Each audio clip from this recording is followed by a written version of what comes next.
Sur la tentation de renier nos libertés, et d'abord la liberté d'expression. Alors justement, Gérald Garouti ou François Espéré, Gérald ? Moi, je pense qu'il faut quand même se méfier.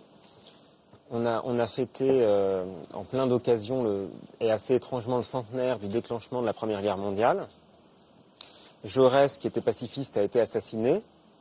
Et en quelques jours, et en disant l'honorer, les 3/4 des gens qui étaient avec lui pour la paix sont devenus pour la guerre. Les caricaturistes tenants de la liberté ont été assassinés.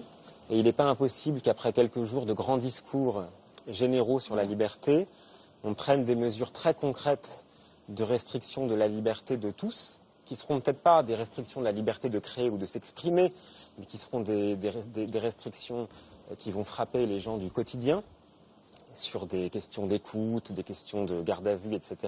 Je pense qu'il faut être très vigilant là-dessus et qu'il n'est pas impossible que se passe quelque chose d'assez tragique, à savoir que germent des lois objectivement liberticides sur le terreau de ces morts-là, de gens qui étaient avant tout des gens anards dans l'esprit et qui avaient absolument la liberté à cœur et qui pensaient que ce n'est pas la sécurité qui est la première des libertés, mais la liberté qui est la première des sécurités.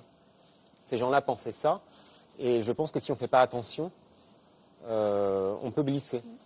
Vous en venez tous à ces libertés qui consistent, nos libertés républicaines. Je voudrais qu'on reste un moment sur cette liberté d'expression dont tout le monde aujourd'hui, là aussi, en fait un principe. On dit tous, c'est la liberté d'expression qu'on attaque et c'est la liberté d'expression qu'on défend. Mais au fond, est-ce que nous-mêmes, tous, nous ne faisons pas attention tout le temps? Et est-ce que nous avons raison de faire attention? Est-ce qu'il faut que nous fassions encore plus attention par peur de froisser qui que ce soit? Ou au contraire, il faut que nous fassions moins attention pour que chacun prenne l'habitude qu'on peut dire qu'il n'y a pas de sacré, qu'on peut choquer.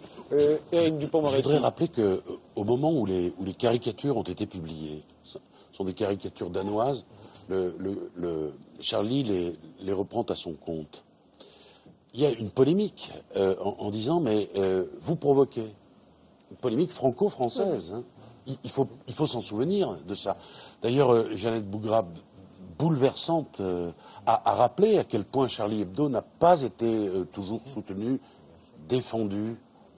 Et c'est une réalité. D'ailleurs, Charlie Hebdo a été assigné aussi.